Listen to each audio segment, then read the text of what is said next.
Hello students, welcome to the Siddhivinayak science academy. बघा, आपण 12च्या नवीन चॅप्टरला सुरुवात केली आहे. चॅप्टरचं नाव आहे kinetic theory of gases and radiation. या आधीच्या लेक्चरमध्ये आपण तुमच्या टेक्स्टबुकमध्ये जे क्वेश्चन्स दिले आहेत कॅन यू रिकॉलचे, न्यू सिलेबसमध्ये जे कॅन यू रिकॉलचे तुमचे क्वेश्चन्स दिले आहेत ते क्वेश्चन्स आपण स्टडी केले. त्यामध्ये स्टडीज मॅटरच्या स्टेट्स कोणकोणत्या आहेत, त्यानंतर आयडियल गॅस काय आहे, त्यानंतर रिअल गॅस काय आहे ते आपण बघितलं. आयडियल गॅस आपल्याला केव्हा मिळतो ते आपण बघितलं. रिअल गॅस किंवा आयडियल गॅस म्हणून बिहेव करतो ते आपण बघितलं. त्यानंतर Dalton's law of partial pressure बघितला, अवोगाड्रो नंबर बघितला, मोल बघितला. यावर सर्व आपण कन्सेप्ट शिकलो की जे आपल्याला समोरचं चॅप्टर समजण्यासाठी खूप महत्त्वाचे आहे. तर आता आपण समोरच्या टॉपिकवर जाऊ, आपल्याला या चॅप्टरच्या थोडंसं समोर जाऊ. पहा, तर kinetic theory of gases and radiation. तर सध्या आपण कायनेटिक थिअरी ऑफ गॅसेसच्या कायनेटिक थिअरीचा स्टडी करत आहे. पहा, गॅसेसची कायनेटिक थिअरी म्हणजेच तुम्हाला सांगितलं मी, कायनेटिक मीन्स इन मोशन. तर गॅसेसचे मॉलिक्युल्स कसे असतात, they are always is in random motion. The molecules of gas are in random motion. ते कायनेटिक स्टेटमध्ये असतात, म्हणून त्याची जी थिअरी आहे म्हणजे त्याच्याशी जे रिलेटेड कन्सेप्ट्स आहेत, त्याचे जे प्रॉपर्टीज आहेत त्याचा स्टडी करणे म्हणजेच कशाचा स्टडी करणे, कायनेटिक थिअरीचा, गॅसेसच्या कायनेटिक थिअरीचा अभ्यास करणे. ओके, हे आहे चॅप्टरचं ऍक्च्युअलमध्ये मीनिंग. चॅप्टरच्या नावावरून आपल्या हे लक्षात येतं. ठीक आहे, मग ते कोणकोणते आहेत ते आपण बघितलं. त्यापैकी इम्पॉर्टंट सुरुवातीचे कन्सेप्ट आहेत ते आपण स्टडी केले. आता आपण थोडंसं समोर जाऊ. पहा, सर्वात पहिला आपण क्वेश्चन्स बघू. Ideal gas equation. Ideal gas equation काय आहे आणि ते आयडियल गॅस इक्वेशन कसं कन्स्ट्रक्ट झालं, नेमकं आयडियल गॅस इक्वेशन कुठून आला आणि कोणत्या इक्वेशनला आयडियल गॅस इक्वेशन म्हणतात, ऑलरेडी माहिती आहे तुम्हाला. Yes, we know that PV equals to nRT, that equation is called as ideal gas equation. परंतु आयडियल गॅस इक्वेशन आलं कसं? पहा, आयडियल गॅस इक्वेशन पहा. मग तर आयडियल गॅस इक्वेशन म्हणजेच सर्वात आधी तर आयडियल गॅस म्हणजे काय थोडंसं परत रिकॉल करतो. आयडियल गॅस म्हणजे आपण बघितलं होतं अशा टाईपचा गॅस की ज्यामध्ये इंटरमॉलिक्युलर फोर्स ऑफ ते जे गॅसचे मॉलिक्युल्स आहेत त्या गॅसच्या मॉलिक्युल्सच्या मधात जो इंटरमॉलिक्युलर फोर्स ऑफ अट्रॅक्शन आहे हा टोटली अब्सेंट असतो, त्या गॅसला आपण म्हणतो आयडियल गॅस. त्या गॅसला काय म्हणतो आपण? Ideal gas. आणि रिअल गॅसमध्ये काही ना काही प्रमाणात तो इंटरमॉलिक्युलर फोर्स ऑफ अट्रॅक्शन हा प्रेझेंट असतो. बट हे सांगितलं होतं the ideal gas does not exist in the universe. Actual मध्ये आयडियल गॅस हा एक्झिस्ट नाहीये. मग प्रश्न येतो कोणत्या गॅसेसला आयडियल गॅस म्हणायचं? तर सांगितलं होतं द गॅसेस नोट करून घ्या काय, the gases are at low density, low pressure and high temperature. Low density, low pressure and at high temperature. असे गॅसेस की त्या गॅसेसची कंडिशन कशी बनवली असेल, खूप कमी डेन्सिटीचे ते असतील, त्यानंतर त्यावर ऍक्ट होणारा प्रेशर हे खूप कमी असेल आणि टेम्परेचर ऑब्विसली कसं असेल, हाय असेल. त्या सिच्युएशन मध्ये, त्या कंडिशन मध्ये जे गॅसेस आहेत, रिअल गॅसेस जे आहेत, या सिच्युएशन मध्ये जे रिअल गॅसेस आहेत ते ॲज ए आयडियल गॅस म्हणून आपण त्याला कन्सिडर करू शकतो. फॉर एक्झाम्पल, मग तुम्ही वेगवेगळे गॅसेस आहेत, H2, N2, O2, oxygen, nitrogen, hydrogen, वेगवेगळे गॅसेस आहेत. ऍक्च्युअल मध्ये हे रिअल गॅसेस आहेत, परंतु या गॅसेससाठी जर का आपण अशी कंडिशन तयार केली, अशी सिच्युएशन तयार केली, तर या सिच्युएशन मध्ये all these gases can act as a, म्हणजे we can consider these gases as a ideal gas. Okay, हे आलं तुमच्या लक्षात? ठीक आहे, सॉरी.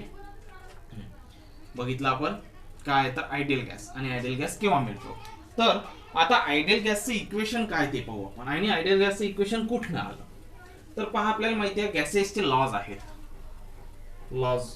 गॅस लॉज जे आपण शिकलो लास्ट लेक्चर मध्ये. किती लॉज आहेत रे? 3 लॉ आहेत. एक सर्वात पहिला लॉ आपण कोणता बघितला? Boils law. Boyle's law. त्यानंतर बघितला आपण चार्ल्स लॉ, आणि त्यानंतर बघितलं आपण गेलू-सॅक्स law.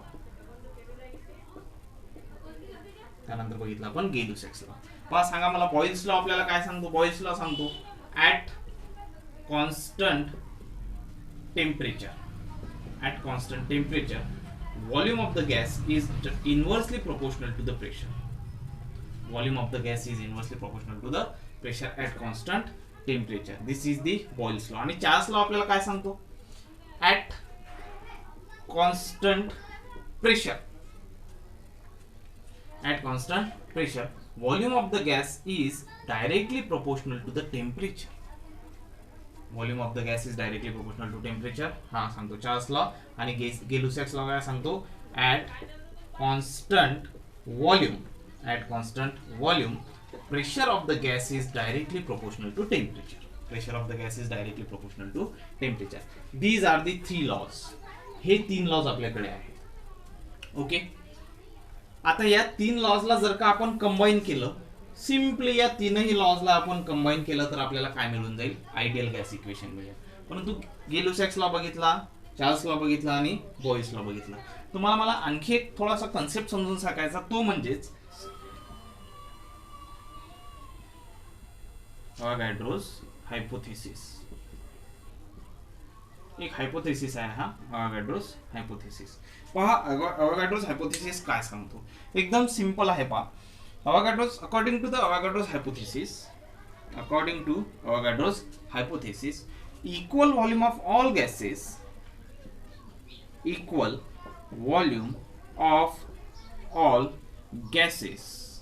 according to the Avogadro's hypothesis, equal volume of all gases contains equal number of molecules. Contains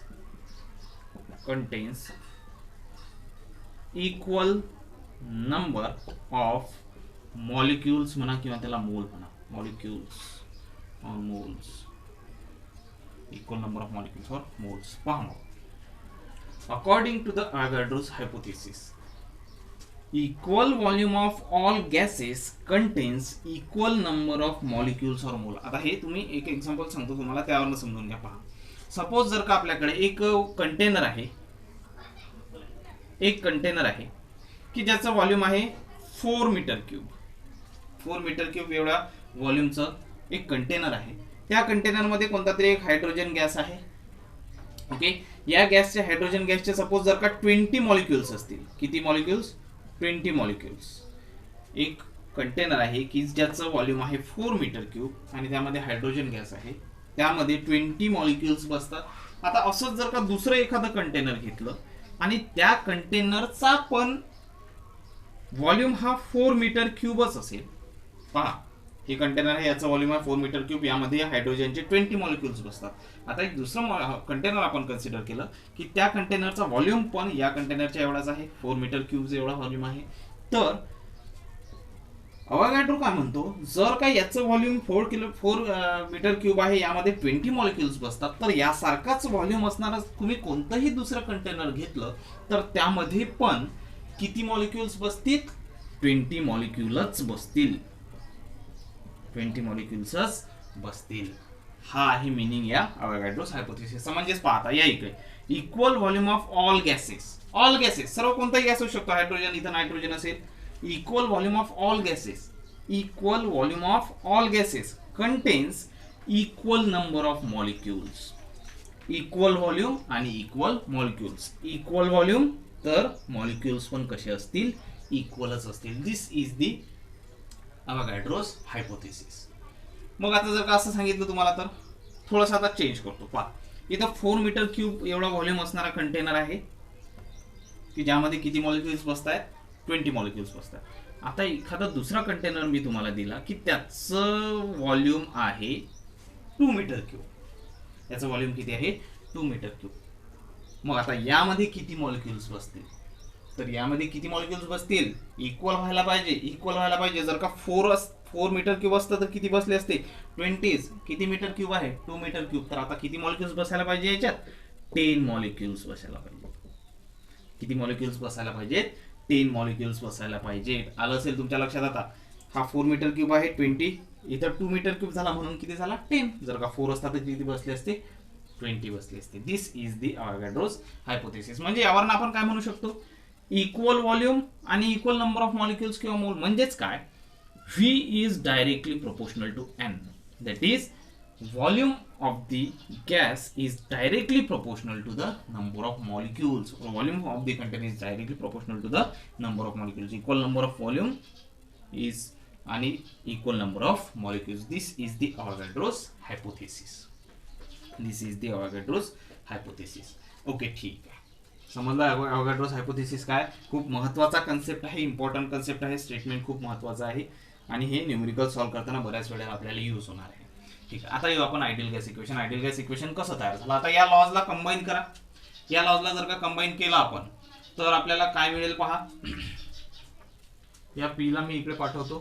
P V is directly proportional to T. PV is directly proportional to T. Okay, या लॉजला आपण combine केले. या या sentence मध्ये म्हणजे हे जे इथे लिहिलं आहे मी यामध्ये तीनही लॉज येतात की नाही पहा. V is directly proportional to T आला.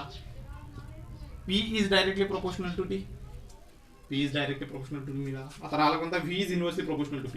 हा V इथं आहे, P इथं. या P ला जर इकडे पाठवलं तर काय म्हणेल, V is inversely proportional to P. म्हणजेच काय आहे, हे पूर्णचं पूर्ण आलं. आणि परत यामध्ये आणखी या इक्वेशन मध्ये जर का तुम्ही हे ऍड केलं तर V is directly proportional to n असला तर म्हणजेच V is directly proportional to n आपल्याला n इथे ऍड करावं लागेल. बरोबर आहे, हे मिळालं equation. PV is directly proportional to NT. Equation 1 आहे suppose. PV is directly proportional to NT. Now we know that this is the proportionality sign. Now instead of proportionality sign we always use the proportionality constant, and in this case here we use R as a proportionality constant and T, and where R is known as universal gas constant. R is known as universal gas constant whose value is R is equals to 8.314 joule per mole Kelvin. Joule per mole Kelvin. This is the value of R. या R ला काय म्हटलं जातं, universal gas constant, आणि त्याची value किती आहे, 8.314 joule per mole kelvin.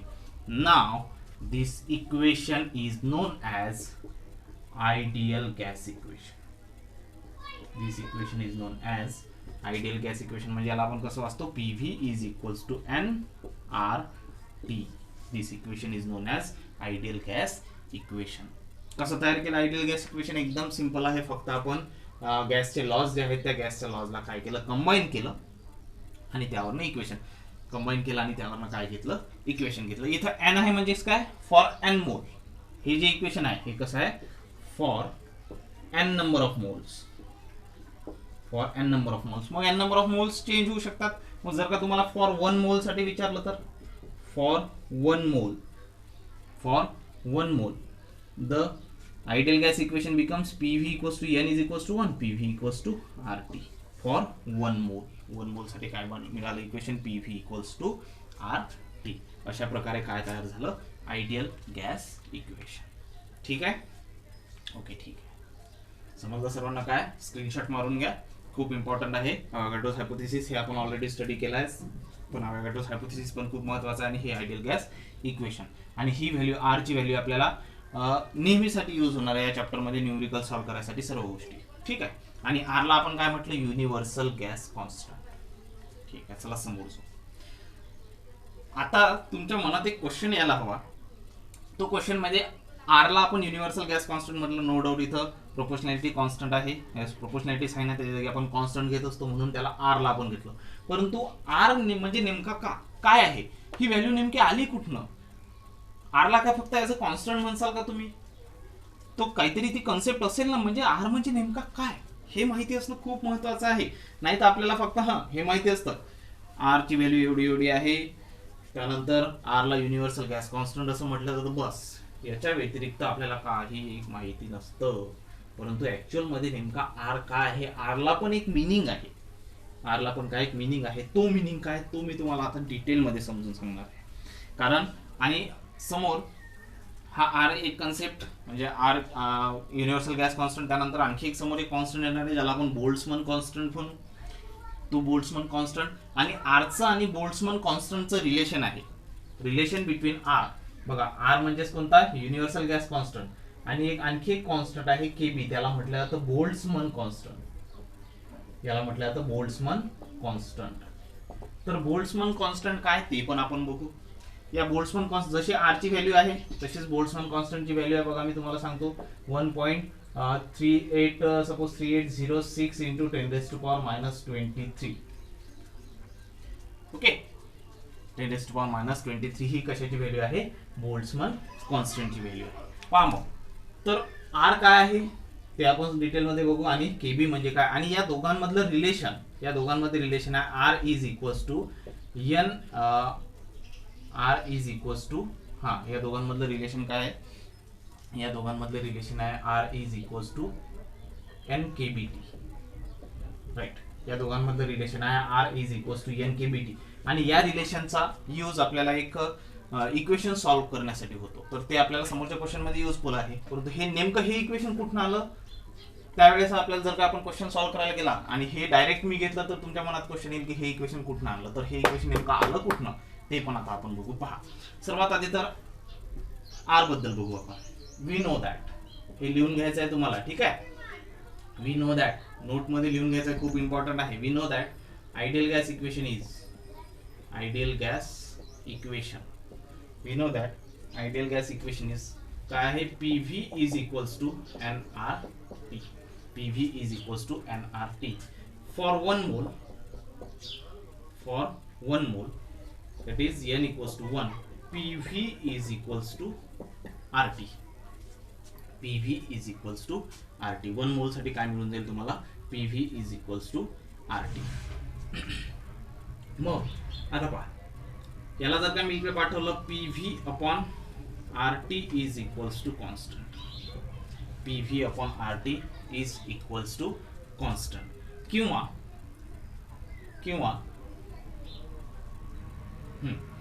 PV upon RT is equals to constant. Sorry, आपल्याला R ची व्हॅल्यू काढायची आहे ना, आपल्याला R ची व्हॅल्यू काढायची आहे, R ची व्हॅल्यू काढायची आहे. तर इथं काय होऊन जाईल, PV is equals to for 1 mole PV is equals to RT.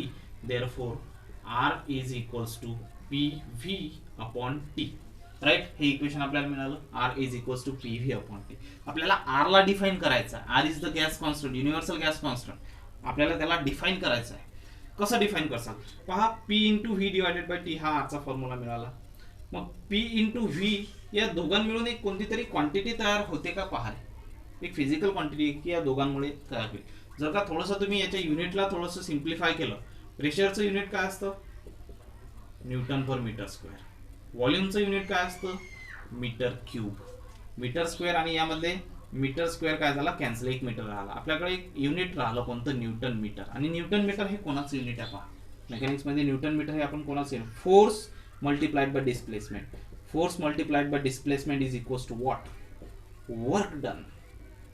Force multiplied by displacement is equals to what, work done. म्हणजेच काय मिळालं तुम्हाला, R is equals to PV च्या जागी आपण काय लिहू शकतो, work, that is W upon T, where T is the temperature in Kelvin. Temperature in Kelvin. म्हणजे R ला आपण काय डिफाइन केलं, R is equals to work done per unit temperature. Work done per unit temperature is known as R. म्हणजेच simple आहे. R काय आहे पहा बरं, R is the amount of work is done by the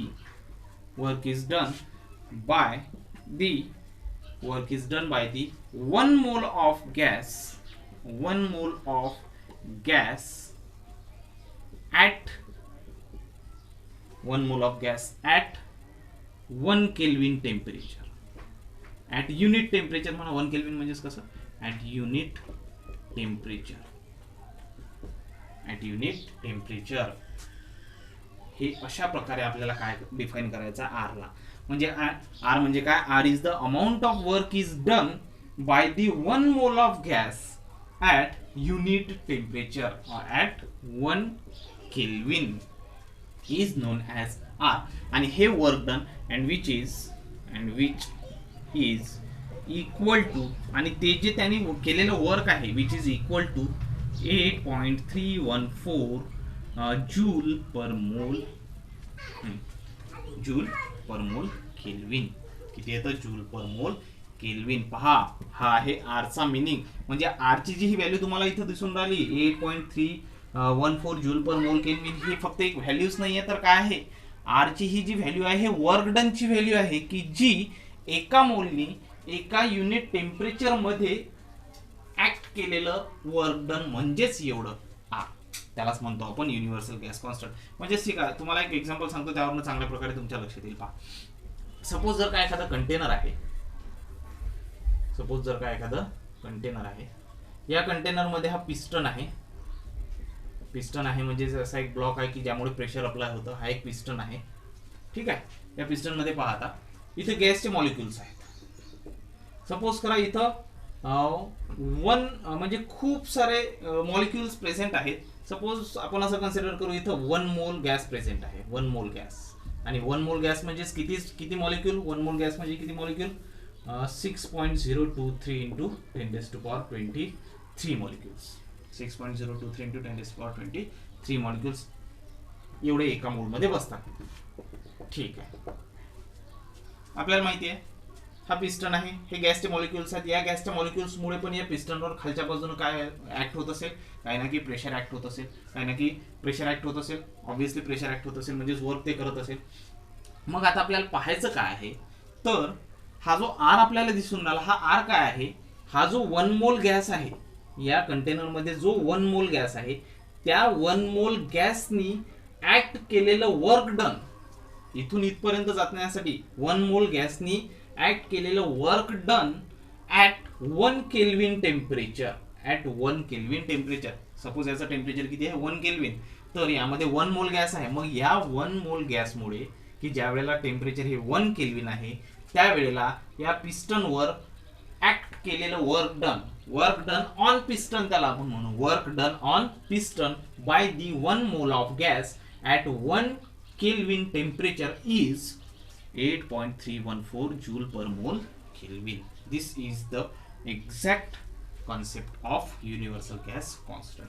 म्हणजेच R हा एक फक्त कॉन्स्टंटच किंवा फक्त त्याची एक व्हॅल्यूच नाही, तर ती काय, ही जी व्हॅल्यू आहे ही एका वर्क डनची व्हॅल्यू आहे, की जे वर्क डन कोणी केलं, तर ते वर्क डन एका मोल गॅसनी एका युनिट टेम्परेचरला म्हणजे 1 केल्विन एवढ्या टेम्परेचरला ऍक्ट केलेल्या पिस्टनवरचं वर्क डनची ती व्हॅल्यू आहे, वर्क डनची ती व्हॅल्यू आहे. समजलं सर्वांना काय आहे, तर this is known as universal gas constant.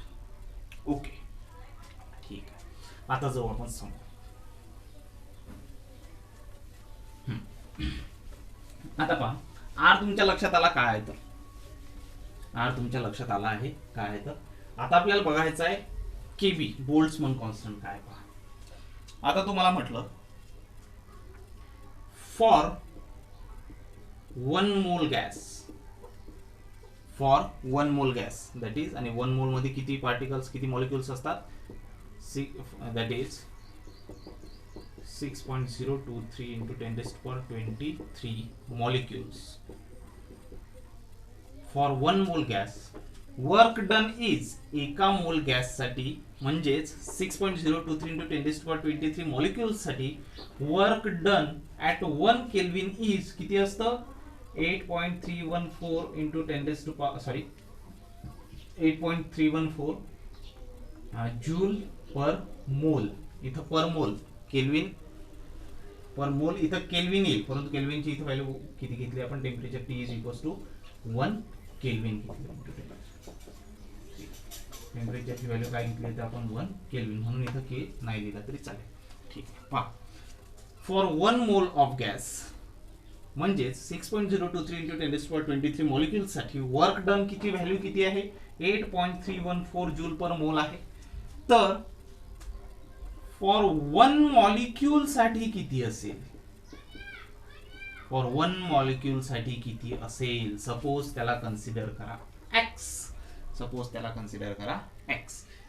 Simple आहे, इझी वेने तुम्ही काढू शकता. मग किती येईल सांगा, किती येईल सांगा, सरळ सरळ पहा. 1 मोल गॅस म्हणजेच काय, आता 1 मोल गॅस म्हणजेच किती असतो, एवढे मॉलिक्युल्स असतो, मी हे काढून टाकतो. पहा, फॉर 6.023 into 10⁻23 मॉलिक्युल्स, एवढ्या मॉलिक्युल्स साठी जर का एवढं वर्क डन आहे, तर एका मॉलिक्युल साठी किती वर्क डन, एवढ्या मॉलिक्युल साठी जर का हे वर्क डन आहे, तर या मॉलिक्युल साठी किती वर्क डन. काय करा, क्रॉस मल्टिप्लाय करा, काय मिळेल तुम्हाला, x इज इक्वल्स टू, काय मिळेल तुम्हाला, x into this is equals to, हा म्हणजे तुम्हाला मिळेल 8.314 joule per mole kelvin upon 6.023 into 10 raised to power 23 molecules into 10 raised to power 23 molecules. म्हणजेच आणि आता याला जर तुम्ही सॉल्व करसाल तर याला सॉल्व केल्यानंतर आपल्याला एक डिजिट म्हणजे सॉरी आपल्याला एक व्हॅल्यू मिळेल. ती व्हॅल्यू राहील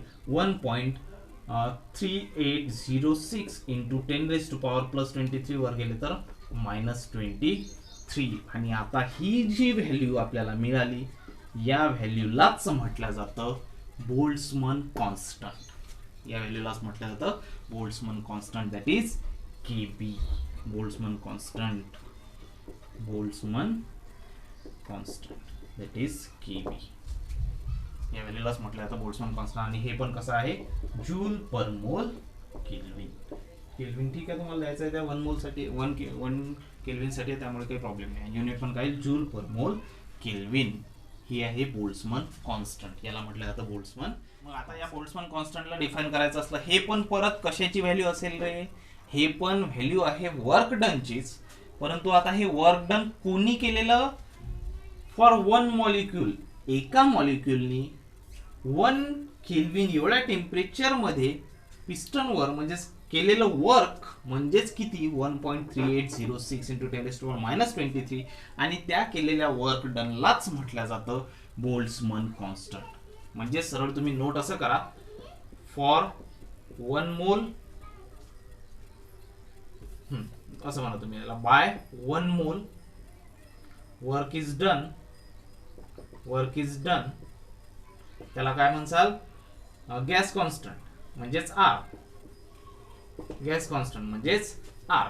आणि bye 1 molecule by 1 molecule work is done on the piston is Boltzmann constant.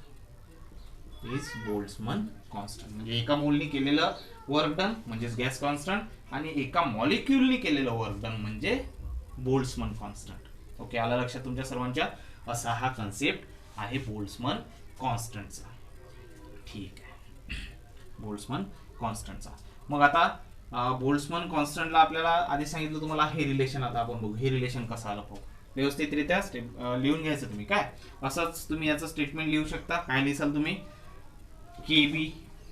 KB is the amount of same.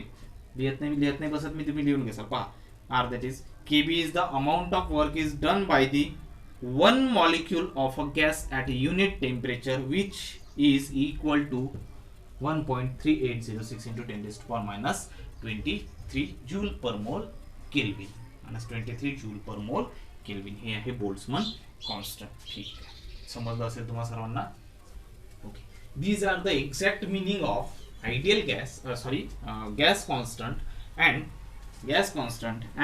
Boltzmann constant. Gas constant and Boltzmann constant. पहा आता आपण बघू relation between universal gas constant and Boltzmann constant. Relation between universal gas constant and Boltzmann constant simple आहे. पहा Boltzmann constant Kb is equals to एक work done. Boltzmann constant Kb is equals to work done by 1 mole divided by Avogadro's number Na divided by Avogadro's number. हे यावरून आपण सांगू शकतो easily. पहा Kb is equals to work done upon Na. मग work done ला आपण काय लिहू शकतो रे? P into V. आधीच पाहिलं आपण P into V च्या जागी वर्क डन लिहिलं होतं. मग work done equals to P into V. Therefore Kb equals to PV upon Na, that is Avogadro number. Now PV च्या जागी आपण काय लिहू शकतो? According to ideal gas equation, according to ideal gas equation PV is equals to nRT. काय मिळेल मग तुम्हाला? Kb is equals to PV च्या जागी तुम्ही टाकलं nRT upon Na, n suffix a, nRT upon Na. Now since for 1 mole that is equals to n at 1 Kelvin म्हणजेच T equals to 1 Kelvin. n for 1 mole आणि 1 Kelvin ला काय मिळेल तुम्हाला equation? Kb is equals to n is equals to 1 म्हणजेच R, T is equals to again 1 म्हणजेच divided by Na. म्हणजेच यावरून तुम्ही काय म्हणसाल? R is equals to Na into Kb. R is equals to N A into K B, हे relation आहे. म्हणजेच आरला आपण कशाने रिप्लेस करू शकतो, एन ए इंटू के बी. आरला आपण कशाने रिप्लेस करू शकतो, एन. काय मिळालं, R is equals to N A into K B. हा आहे एन ए आहे, काय आहे एन. हे आहे रिलेशन आर मधलं आणि के बी मधलं. म्हणजे तुम्हाला असाही क्वेश्चन येऊ शकतो, prove that R is equals to N A into K B, असाही क्वेश्चन तुम्हाला विचारला जाऊ शकतो. ठीक आहे, हे झालं याचं रिलेशन. या रिलेशनचा यूज आपल्याला समोर होणार आहे. ठीक आहे, समजलं. मग तुम्हाला काय काय बघितलं आपण, अवोगाड्रोस हायपोथेसिस एक नवीन कन्सेप्ट बघितला, तो काय ते बघितला. त्यानंतर आयडियल गॅस इक्वेशन कन्स्ट्रक्ट केला आपण, PV equals to N R T. आणि नेक्स्ट जे आहेत खूप इम्पॉर्टंट आहे, आर म्हणजे काय, म्हणजे युनिव्हर्सल गॅस कॉन्स्टंट काय आणि बोल्ट्झमन कॉन्स्टंट काय ते आपण बघितलं. तर काय आर म्हणजेच काय, R means it is the amount of work done which is done by the 1 mole of gas. आणि ते किती असतं, 8.314 into 10 sorry only 8.314 joule per mole kelvin. आणि केबी म्हणजे बोल्ट्झमन कॉन्स्टंट काय आहे, KB is the amount of work is done by 1 molecule and which is equal to 1.3806 into 10⁻23. आणि हे त्याचं रिलेशन. ओके, ठीक आहे, समजलं तुम्हा सर्वांना. एकदम इझी असं रिलेशन हे आहे. आता याच्या समोरचा जो टॉपिक आहे आपण तो बघू आपण नेक्स्ट लेक्चरमध्ये, किंवा एक छोटंसं बघा, एक छोटंसं एक एक्सप्रेशन आहे ते घेऊन घेऊ आपण. छोटंसं एक्सप्रेशन आहे घेऊन घेऊ. तुमच्या क्वेश्चन कॅन यू रिकॉल मध्ये दिला आहे किंवा तुमच्या बुक मध्ये विचारला आहे, prove that PV is equals to N KBT. Prove that PV is equals to N KBT. Prove that PV is equals to N KBT. हा क्वेश्चन सिंपल आहे, तुम्ही लिहू शकता. पहा बरं, PV equals to N KBT आपण तर लिहिलेलं आहे. PV equals to ideal gas equation सध्याच काढला, पण PV equals to N R T for 1 mole साठी. ठीक आहे, सोडून द्या आर ची value, R is equals to N KB. आर ची व्हॅल्यू इथे पुट करा, एन ए केबीटी होऊन जाईल, एन ए केबीटी होऊन जाईल. हाच क्वेश्चन आहे, prove that N A KB T. असे तुम्ही याला नाही, सॉरी, इथं एन ए केबी टी येईल, एन ए केबी टी येईल अशा वेळी घेतलं तर, परंतु आपल्याला इथं विचारला एन केबी टी. ठीक आहे ना, त्याला सॉल्व्ह करून पाहू. मग पहा आता काय होईल, सरळ सरळ लिहितो मी, शॉर्टकट मध्ये लिहितो, बाकी सर्व लिहित बसत नाही. आपल्याला तीनही लॉसचा इथे यूज होईल. पहिला लॉ आहे बॉइल्स लॉ. बॉइल्स लॉ नुसार V is inversely proportional to P. Charles law नुसार V is directly proportional to T. Constant काय तुम्हाला माहिती आहे, इथं प्रेशर कॉन्स्टंट, इथं टेम्परेचर कॉन्स्टंट, आणि गेलुसॅक्स लॉ आहे pressure is directly proportional to T. या तिघांना कंबाईन केलं तर काय मिळून जाईल, P V is directly proportional to T. याला जर का मी इथं टाकलं तर P V upon T is equals to constant.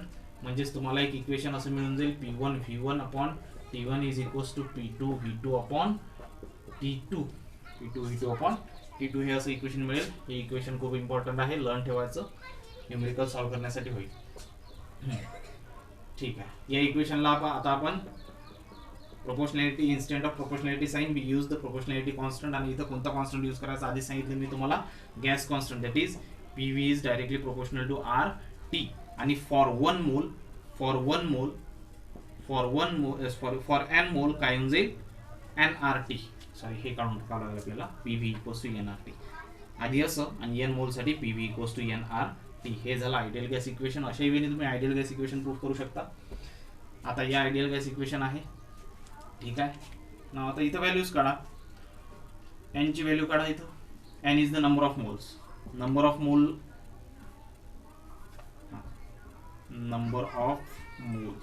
Of moles काढायचा फॉर्म्युला आपल्याला माहिती आहे, एक आहे mass of gas upon molar mass. किंवा याचा आणखी एक फॉर्म्युला असा आहे, याचा असा एक फॉर्म्युला आहे n अपॉन Na. हा, तो तिथे पण आपण यूज केला, n upon Na. That is n is the number of molecules आणि Na इज द अवोगाड्रोस नंबर. हा याचा एक फॉर्म्युला आहे. ठीक आहे, हे आहे equation number 2. And also relation between किंवा R can be written written as in the form of KB म्हणजेच बोल्ट्झमन कॉन्स्टंट.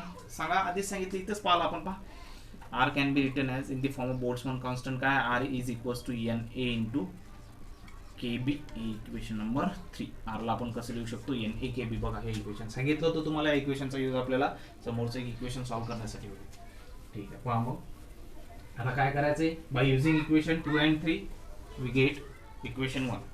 2 आणि 3 ची व्हॅल्यू इक्वेशन 1 मध्ये पुट करा.